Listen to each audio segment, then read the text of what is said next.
The Deep South, one of America's best-kept secrets. To me, it has a reputation as one of the last true wildernesses, echoing to the sounds of banjos, the smells of fried chicken, and the fables of the last dinosaurs that still rule this land. I've yearned to ride this vast, undiscovered frontier, and while I'm about it, find out whether it constitutes as one of the world's greatest motorcycle rides. But because of my grueling ride down America's East Coast following Highway 1, my journey into the Deep South is going to have to start here in the stunning tropical paradise of Key West, where Route 1 ends. So okay, Key West may be hundreds of miles from the start of the real Deep South, but it is the southernmost point in North America. And so somewhat spuriously, I guess, that makes Key West a worthwhile starting point for this potentially incredible ride. So I've planned a route to try and encapsulate the huge diversity of the often unseen cultures, landscapes and lifestyles that the Deep South has to offer by riding some 2,000 miles up from Key West via Miami into Florida's sparsely populated west side, then up into Alabama, across Mississippi and down into Louisiana to Journey's End in New Orleans. So hopefully this ride is going to reveal a true insight into rural, real-life America, an America that us tourists very rarely see. But before I clamber aboard my beast of a chopper, time to briefly explore Key West. Its laid-back, boho-type atmosphere has always attracted artists, musicians, writers, and also a huge gay community. It's a place where anything goes, and the town's motto is one human family, a phrase that really sums up Key West's acceptance of everyone and anyone who wants to come to the party of life. But I'm itching to get up to the start of the true Deep South and to be reunited with my outrageous motorcycle. As I leave Key West, it's great to be aboard my temperamental yet delightfully idiosyncratic chop. The beast and I have had our run-ins on Route 1, but after 2,000 miles, I think I've tamed her.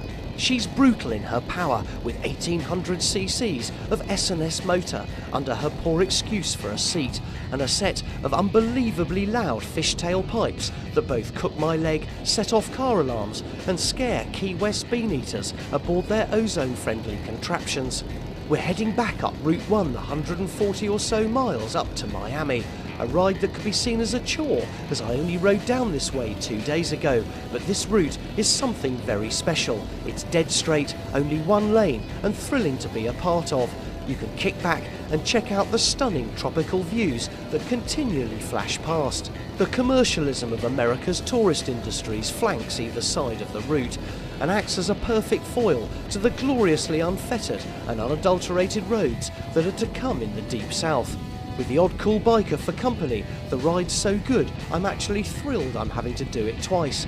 Boiling hot sunshine beating down on mile upon mile of breathtaking bridges, traversing azure blue water. Biking doesn't get much better than this, but as I start to circumnavigate Miami, the skies look ominous, so I might pull over and prepare for a shower. So I'm just changing me gear because the clouds don't look too good, I have to say. So, also, we're on interstate and expressway round Miami. So I'm just going to put my little beetle jacket, I call it, on to give me some protection if I was to fall off. Well, we've got about 50 miles, I reckon, to Everglades City, and hopefully we might miss the rain, but I doubt it. And for once, my weather forecasting skills are spot on. A massive thunderstorm is just around the corner. Time to bail out, I think, to the nearest petrol station. Well, I told you it rained down here. I think the best option is to wait for a bit. Look at it now. Look at me. The trick I've learned with these thunderstorms in this climate is they may be ferocious, but they do pass over pretty quickly. I feel a little bit small with all this thunder and lightning going on around me on my little bike. It's still pretty bad, but it is easy. But it's times like this you're just grateful you're undercover and you're safe. And after a couple more minutes the rain has relented as quick as it arrived, so perhaps it's worth a try. I think I'm going to give it a go. I'm still going to get covered in water because I've got no front mudguard, so it sprays up. But it kind of looks pretty good where we're going, and we can't stay here all day, I suppose. Well, the bad news is that the standing water is making the ride really difficult, mainly due to the lack of a front and only half of a rear mudguard. But the good news is that there's sun ahead, and also the manic Miami is slowly becoming a distant memory, and with the road to Everglades City drying out, it's now turning into an utterly fabulous ride. Do you know what? It is really weird how quickly things change here. I've just got off the bike to just take stock, really. I'm soaking wet still.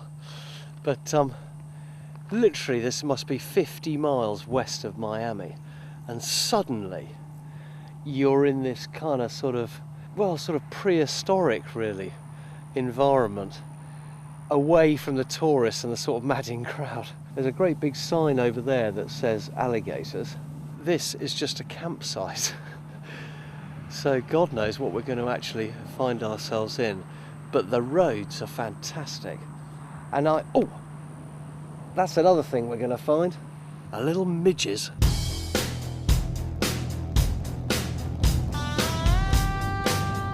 So I can't wait to get back on the beast and head into this seemingly alien landscape.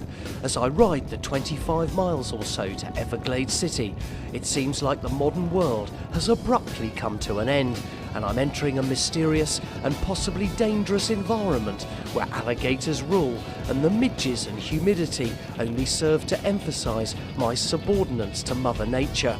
On the other hand, this arrow-straight ribbon of road and the sunset ahead lures me hypnotically into this fascinating and extreme habitat. But as my imagination races with visions of what incredible creatures and strange beings could lie ahead, my wing mirror falls off. Well, that's the start of the problems,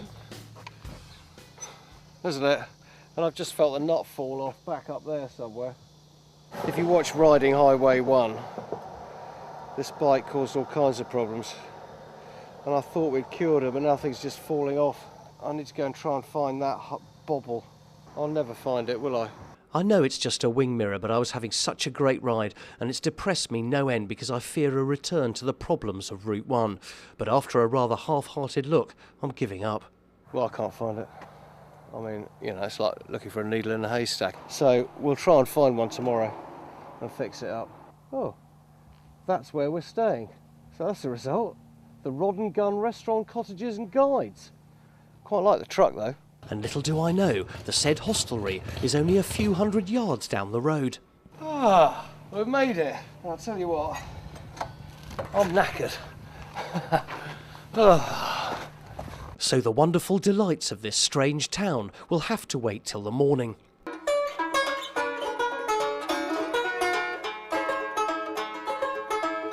Well, good morning from Everglades City. Now, last night riding in here, I was under the illusion that I was going to be in a huge city with sort of tower blocks and things like that. So don't believe the word city. This place is absolutely tiny. The weather. Let's talk weather, shall we, for a sec.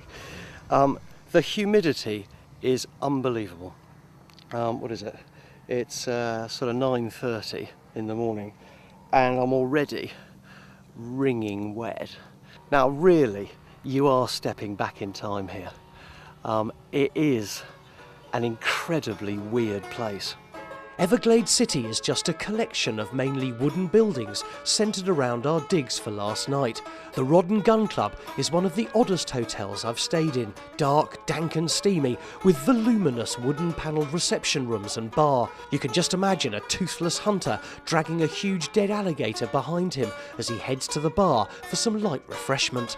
Everglade City itself was supposed to be another Miami, but alas, some ideas fall on stony ground, and the only major thing it's been famous for was in the 70s as the centre for marijuana smuggling. Being home to a remote airstrip and loads of secret river inlets, you could surreptitiously drop your bales of weed off, and everyone, I guess, was too stoned to notice. Nowadays, however, it relies on the tourist trade, especially punters searching for great fishing. All this may be fascinating, but I'm so hot I've got to get on the road, and I'm throwing all precautions to the wind and taking full advantage of Florida's helmet laws. Basically, you don't need one. I've got to admit to you that I've never ridden a motorcycle on open roads devoid of any headgear, and I'll tell you what, it's fantastic. It's the ultimate statement of personal freedom, and here, on these wide open, empty roads, it's the perfect place to experience it. You would have to try exceptionally hard to fall off, but I do still feel a little vulnerable. The best way I can describe the feeling is it's like spending a night with the girl of your dreams, but not using a condom. Hugely satisfying, but probably pretty stupid. Luckily though, before I embarrass myself any further, I arrived windswept but thrilled at our first stop of the day to experience what they do best down here, a little bit of airboating. Here at Wootton's Airboat Tours, a few miles out of Everglade City, you can indulge yourself in the delights of a 6-litre V8 engine propelling you across the water attached to a large upturned matchbox at speeds of over 50 miles an hour. Seems like it could be fun. And my word, what fun it is, slithering and sliding over the sweltering swamp, safe in the knowledge that this boat has no hull or nasty propeller in the water, so there's no chance of you damaging the wildlife as you go crazy on the surface.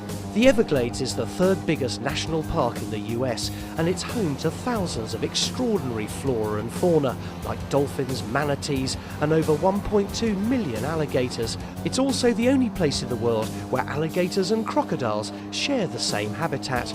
Either way, this ride is an absolute must if you're either into wildlife or big V8s or both. Not many attractions can do that. And to top off the morning, on my return, Robbie the Wootton's mechanic is doing what Southerners do best, helping out someone in dire need. Well, this really sums up Southern hospitality, let me tell you. Robbie here, the mechanic, is sorting out my wing mirror. I guess here, Robbie, you got to, sort of make do as well, because there's things are often miles away. Well, we have to here. You can't run to the store every day. Oh, how lovely that is. I'm fixed up. Fantastic. Well, with huge gratitude to Robbie, I'm thrilled to be riding again. This road, the 41, runs all the way from Miami to Naples on Florida's west coast, and as far as I can see, there isn't a bend on it. I've made the decision to put my lid back on, mainly because I just feel with some 1,500 miles still to ride to New Orleans, I may be asking for trouble. Swapping the urban jungle of Florida's east coast for this one is a quite astonishing phenomena, mainly due to the fact that it's all happened so quickly. This is the flip side of Florida that us tourists rarely see, and to me, it's a quite incredible experience. All too soon though, the outskirts of Naples engulfs me, and yet another brilliant ride is at an end. Well, what an amazing ride to Naples, hey, that's what it's all about, long straight roads and beautiful sunshine. Now Naples really is famous for loads of second homes and all that kind of stuff, but it is the centre of some of the world's craziest motor racing. And it's swamp buggy racing. Massive fire-breathing buggies power themselves through the local swamp at ridiculous speeds, racing each other round an oval track. The spectacle is amazing, and one of the most famous drivers in buggy racing is Amy. She and her father, from these rather unglamorous sheds, take on the swamp buggy world and usually win. Tell me about these things. I mean, in England, we have never seen swamp buggies. They're pretty unique. The only place in the world is here in Naples, Florida, that we race them. Only track in the world. They've been around 60 years. Started in 1949. The best way to describe a swamp buggy is a tractor slash boat. You have your tractor tires on the back.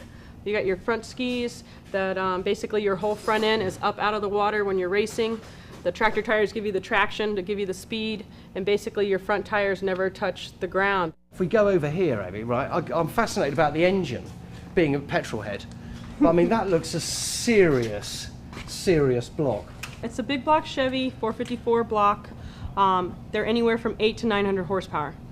Forgive me, but you are a lady, Yes. right? But you're also a swamp buggy champion. Yes. Now tell me, how did that come about? A lot of hard work, a lot of hours in the shop with my dad and my Uncle Gene. I knew when I was 10 years old that I wanted to race swamp buggies, and I wanted to be the first woman, and all you that. are, and you've Yeah, succeeded. I finally did it. That's wonderful. 16 years later, first woman in 60 years to ever win the swamp buggy races. So. Is it a really male-dominated thing? Yes. I mean, are you the only one? I'm not the only woman racer, but I'm the only woman to ever win the big feature. Leaving Naples, I really feel that swamp buggy racing embodies the way you have to live your life in these parts. You have to create your own fun, and often your own rules, and you have to adapt the things you love to the weird environment you find yourself living in. I'm heading north on the 29 out of Naples to a little town called La Belle. Again, this road is just wonderful, with a glorious sunset for company. I'm so thrilled to be a part of this scenery that I really don't mind getting soaked again in the odd shower of rain. I've learnt that probably, even in the evening heat, I'll soon dry off. As night falls, I arrive, still a little sodden, in La Belle. Cool. Okay then. Now I know it's surprising, but that was a nice ride. Bit wet, but nothing like Miami. That was only about 50 miles. And hopefully La Belle Motel will give us a room for the evening. And sure enough, it delivers. So with the thunderstorms rumbling overhead, time to get some kip after another memorable day.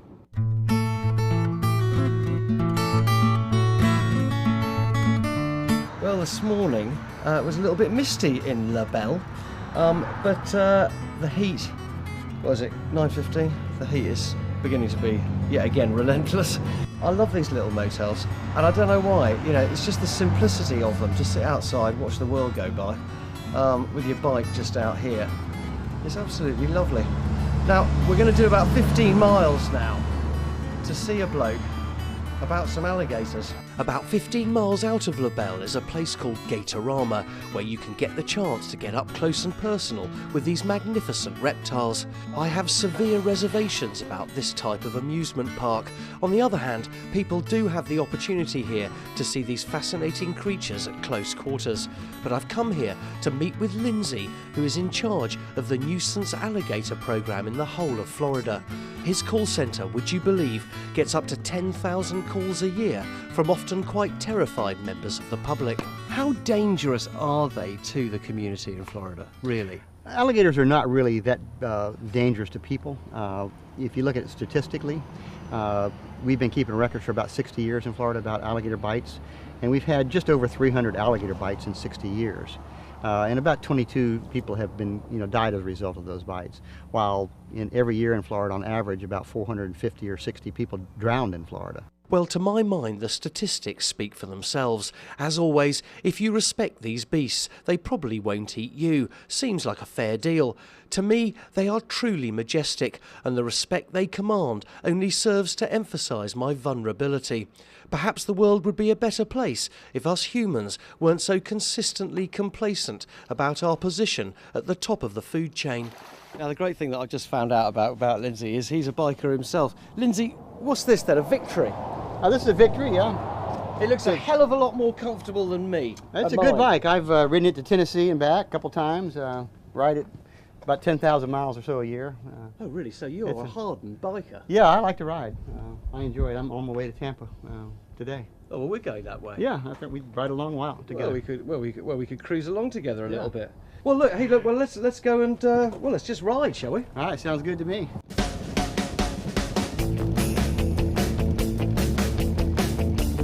Well, Lindsay and I are heading up north some 100 miles together before he's peeling off to see his girlfriend in Tampa, and I'm going to head on to Crystal River about another 150 miles further up the coast.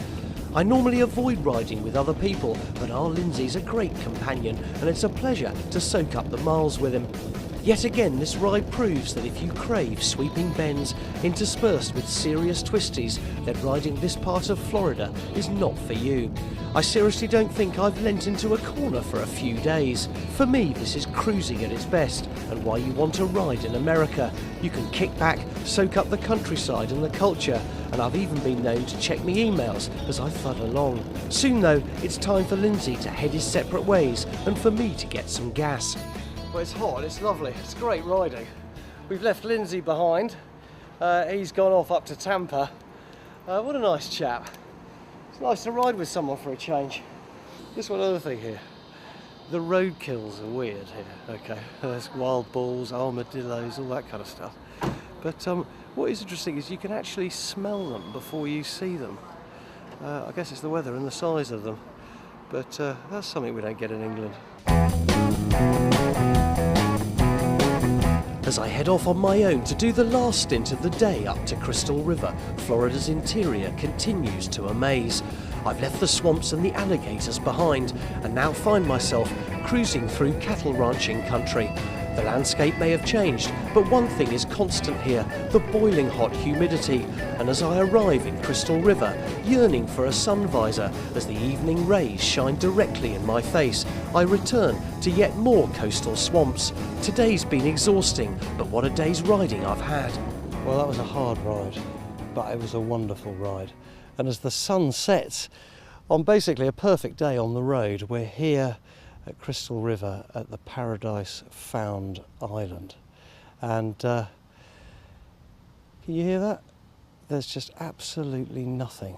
It really is peace and tranquility. And you never know, we may actually have found, paradise. But as I retire to bed exhausted, I've got this feeling that there are two hopes of that, no hope and Bob Hope. Next morning reveals what can only be described as Steptoe & Sons Tinker's Yard in a swamp. I truly have never experienced anything like this. On the internet, this place promises your own luxury house on your very own private island, but actually, the reality is a prefab house with balsa wood thin walls, surrounded by the owner's various heaps of detritus, festering in the relentless humidity. If I'd wanted a holiday like this, I would have saved on the airfare and knocked on the door of my local squat. It beggars belief that this supposedly romantic hideaway or small landfill site exists. Sometimes doing my job, you wake up supposedly in paradise, and you wake up with two things. You wake up with a huge surprise, and you also wake up devastatingly depressed. This isn't paradise found, this is paradise lost. So, lesson to be learned is don't just buy off the internet. Check things out, make some calls, make some inquiries. I mean, we're only staying one night here, but you could get landed up here for 2 weeks.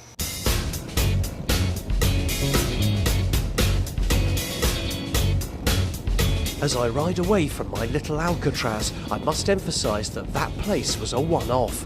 All the way up Florida so far, the people have been so hospitable and so helpful that it's often slightly disconcerting to us reserved Brits.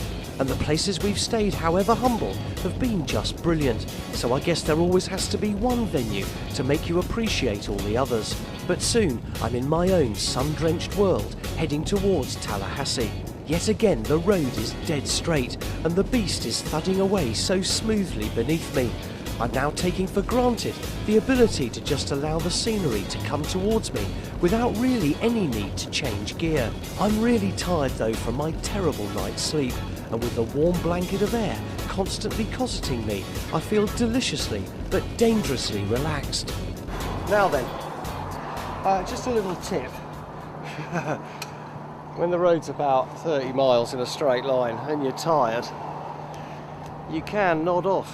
And I did just briefly, which obviously is pretty lethal. Slightly shaken from my slumber, I'm now wide awake, eager to experience more of Highway 27 as it wends its way north to Tallahassee. Again, the scenery changes, with the road now flanked by pine forests, the smell of which, by the way, is delicious. So far, this ride is becoming increasingly addictive. These never-ending roads, bathed in evening sunshine with very little traffic, is what all us bikers crave. And in this mad world, it's getting all too difficult to find. What a joy West Coast Florida is turning out to be. And it's surely delivering one great motorcycle ride. All too quickly, though, old colonial Tallahassee arrives. Well, I like the look of Tallahassee, I have to say. Anyway, Tallahassee looks old and colonial and beautiful, but all of that is going to have to wait till the morning, because I'm knackered.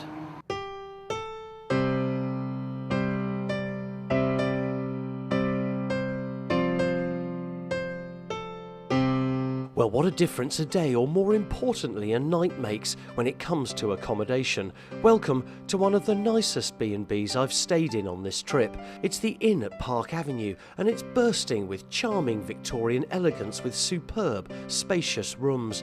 But from what I saw briefly of Tallahassee last night, I can't wait to get out and have a mooch around. Well, you know what, this morning, Tallahassee really doesn't disappoint. It's absolutely beautiful. And we're in the old town at the moment, marked out by these wonderful wide avenues with these beautiful oaks and sort of dripping in lichen. It's lovely. And also, the one thing that I didn't know about Tallahassee, it's actually the capital of Florida.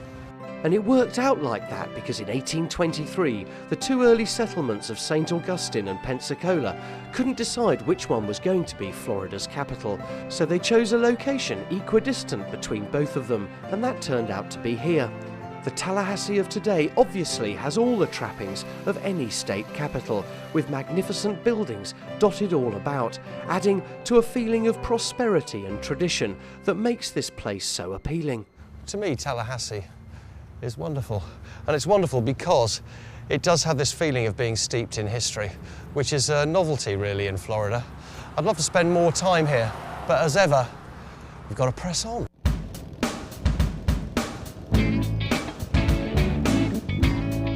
Riding out of Tallahassee, you do feel that Florida has been a real eclectic mix of cultures.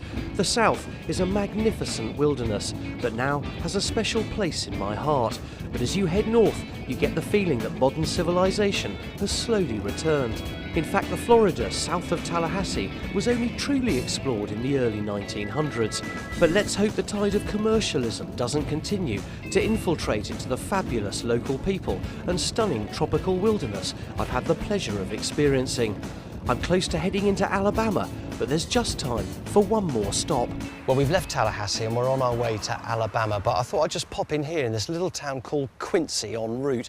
Now, Quincy doesn't look much from the road, but once you get to the back roads with these huge houses, they hold a clue to its fascinating past. And it's a past best told by Andy, the present mayor of Quincy.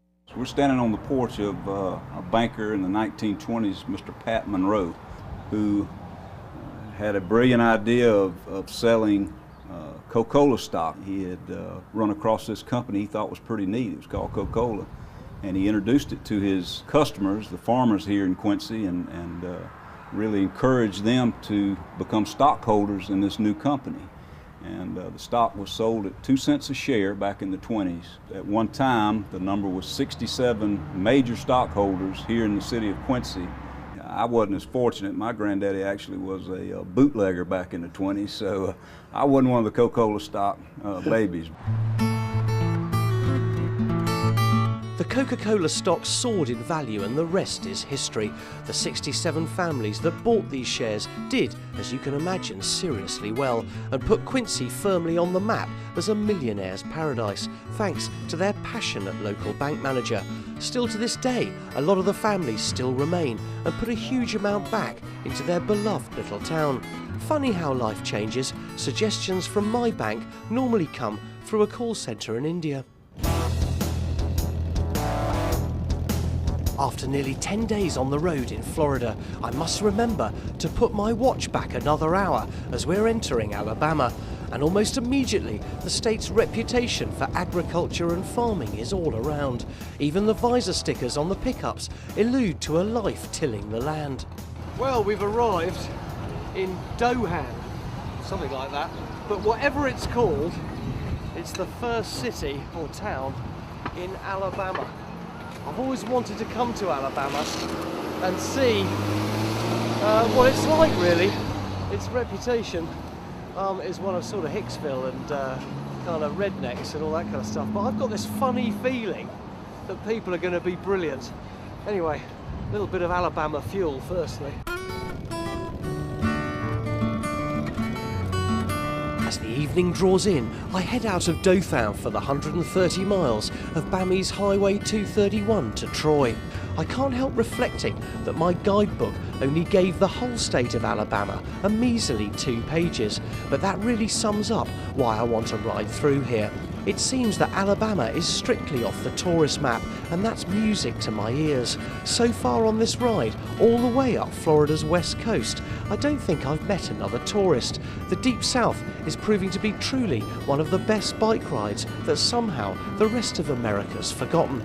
So we're in Troy, so that means we've done about 130 miles into Alabama, and my bottom's very sore.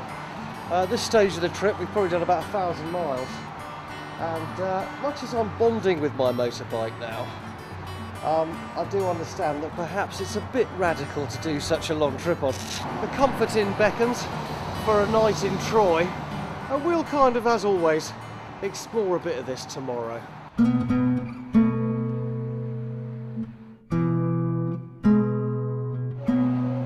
Well, there's a real freshness about Alabama and Troy this morning, which is a blessing. Even though Florida's a great ride, it's still incredibly humid and it's very difficult to concentrate if you've got anything more than a t-shirt on. Now, we can only really see, because we've got to move on, a little bit of Troy, which is just this main thoroughfare, really. But it is a student town, but it is early and probably the students haven't got up, which is a blessing. So I can now ride out safe in the knowledge that I probably won't be confronted by some long-haired freeloading freak hell-bent on T-boning me in his Datsun Cherry. As I ride north, further into Bammies interior, the weather is simply glorious, but the roads are mind-blowing. Time after time on this ride, I've eulogised about the riding, but in Alabama, it's just getting even better by the mile. The roads, yet again, are empty. The views are picture postcard perfect, and the riding is incredible, now even complete with the odd bend. I've got to stop here, really. I mean, out of all the miles we've done, these are the roads we've come for. And you know what? This is paradise, it really is. Now, we're on our way to see how cattle ranching is done here, because that is one of the biggest industries in Alabama. But my God, I just don't want this road to end.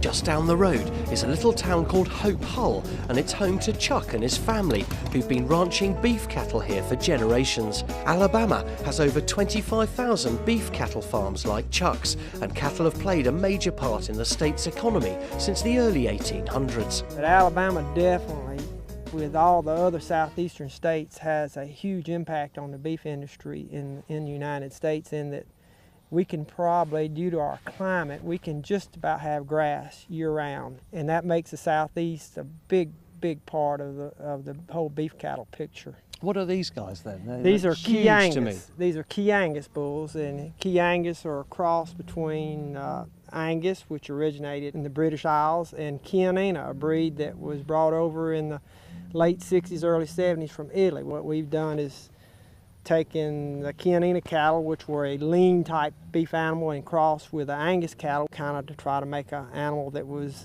good to eat and less fat. The technicalities of rearing cattle may be one thing, but the quality of life here is quite another. What a wonderful environment this Alabaman countryside truly is for Chuck and his family to earn their living.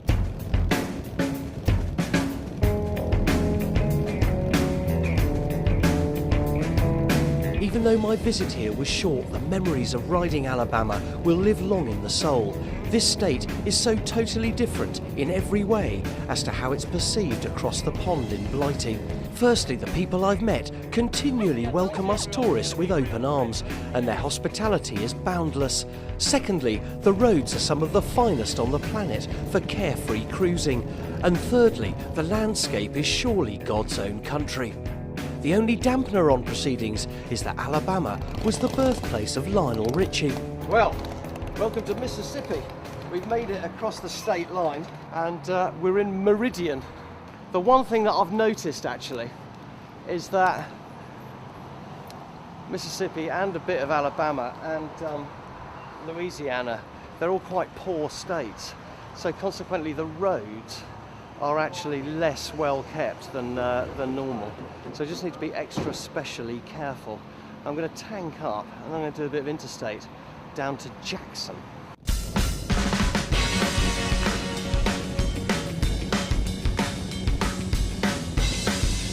All too quickly though, my concerns on the state of the roads are put on hold as I hit Interstate 20 down to Jackson.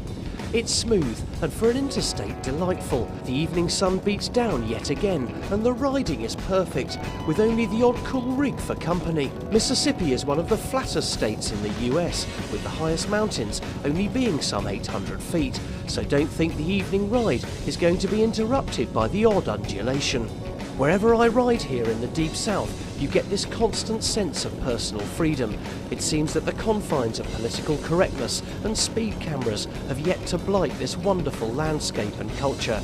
I get a feeling that this area is one of the last bastions of self-regulation and often self-respect, and you can still cling on to the idea that you're an individual rather than a number, a feeling that has been eradicated in Europe years ago. The other controversial endorsement, however, of this sense of freedom is the ability to carry a gun. And here, next morning at the Magnolia Gun Club in Jackson, I've come to find out what it's really like to handle a weapon. Richard's been fondling his for over 20 years. Is it still really part of the culture, Richard? You know, carrying a gun, obviously people have fought for it, you know, and is it still held very, very dear around these parts? Yeah, I mean, or the right to have guns. I myself don't carry a gun. I try to keep one where I can get to it, but as far as carrying one on my person, I don't. There's no real need to do it, but it's just all about freedom to be able to do that. Yes. You know, obviously. Right. Yeah.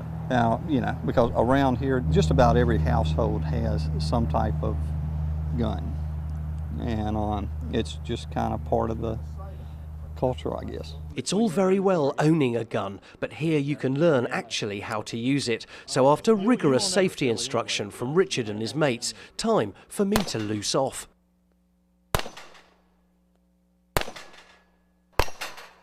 How was that then? Great. You haven't done it before, right? That wasn't bad for someone who hasn't done it before. I call that beginner's luck. It was You know good what I mean? shooting. Oh, well, you are so sweet. I'll tell you what, though, whatever it is a blast, pardoning the pun. But before I go, there's one gun that Don, the club's historian, has given me to have a try with. It's the legendary Colt 45, and it's the weapon that the Wild West was built on. So after doing the pistol shooting, I've really thought I had to shoot the gun that basically started it all. That was wonderful fun to be able to actually shoot a Colt 45. Is something that I'll remember for a long time. Don, thank you so much. You're very welcome. That's wonderful.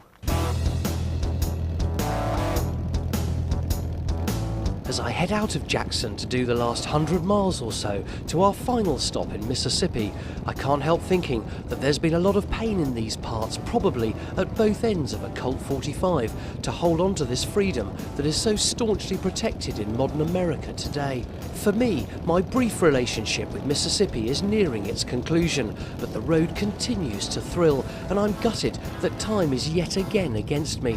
I'll just have to make do with a quick stop in the little border town of Natchez. Natchez is a lovely little town, and it marks really the end of our journey through Mississippi, mainly because it sits on the banks of the Mississippi River. Now across that bridge, which we'll ride across in a minute, is Louisiana and the start of the last day's ride into New Orleans.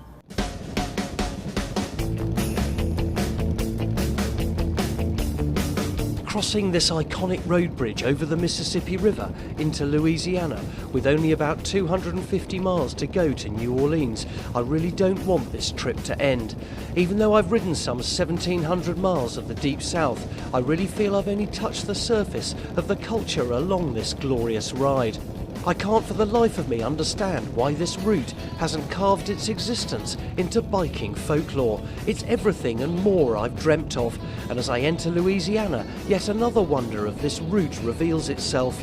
Much as I thought I'd experience true solitude on my bike, the road to Morganza is something else. It's about 90 miles of absolutely nothing. The only company is a big rig that briefly follows ominously behind, reminding me of the movie Duel. The only problem is the horrendous road surface does now return, but with nothing on the road, it's easily avoided. All too quickly though, I'm craving for gas. Well, I thought I was going to run out of gas, and then suddenly, out of nowhere, comes a gas station, which is brilliant. Well, welcome to Louisiana. And we've done about 90 miles into Louisiana and have seen nobody. It's obviously an amazingly fertile agricultural area, and all it is farmland, and we've kind of sort of ridden this ribbon of road above what I guess is the floodplain of the Mississippi. What a brilliant ride. Now we're coming this way for one specific reason. If there is one movie that is iconic in motorcycling, it has to be Easy Rider. Now this out here is Louisiana Highway 1, and this is the route that they took in the movie down to New Orleans. And what a fitting way to end the show, riding one of the legendary routes in motorcycle history.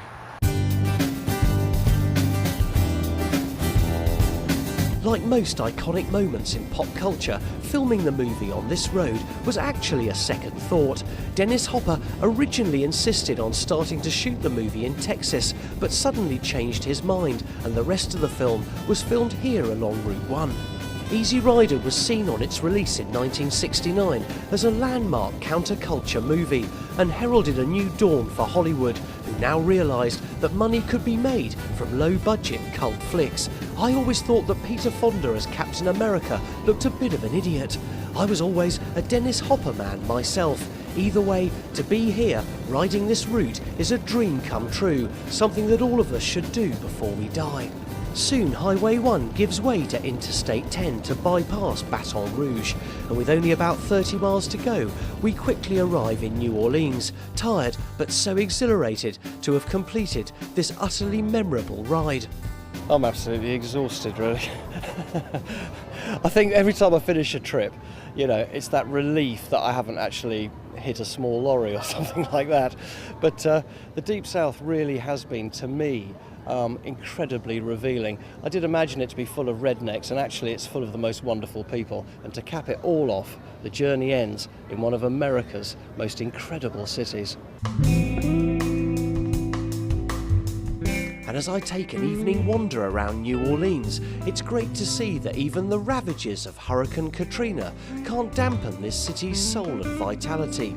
The Big Easy has a totally laid-back feel all of its own, a feel of originality and individualism, both in its architecture and its residents. The city prides itself not only on its roots in weird religions like voodoo, but also as a place to imbibe and relax, which all go hand in hand with its other reputation for rather lax morality. Now, apart from its idiosyncrasies of culture and traditions, New Orleans really comes alive at night time, and it's all centred around Bourbon Street here, and it is one of the party capitals of America. And I'll tell you what, you meet the weirdest people. Well, my name is Ashley. I'm the Bourbon Street drag queen. I'm known as the HBIC. For those of you that don't know what that means I'm the head bitch in charge. I am out here every day as the underground illegal informational tourist bitch. This is Sin City, honey. Las Vegas was sand when we were Sin City. We got swingers clubs, we got bathhouses. We even got a leather fetish club. You know, those are things that are not advertised. The city pretty much calls me the little mini chamber of commerce. There's no doubt that on Bourbon Street anything goes, and you really don't need Ashley's help to immerse yourself in the Big Easy's full menu of debauchery. For me though, I've had enough of instant gratification to last a lifetime, and I'm off to bed.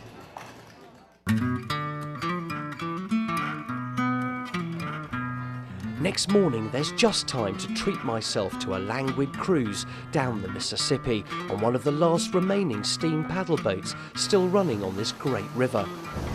It seems rather fitting, actually, to let someone else do the driving on my last morning in New Orleans. It's also the perfect opportunity, perhaps, to reflect on what has been a memorable ride. Well, as I relax, taking in some wonderful views, the big question is whether riding the Deep South was one of the world's greatest motorcycle rides.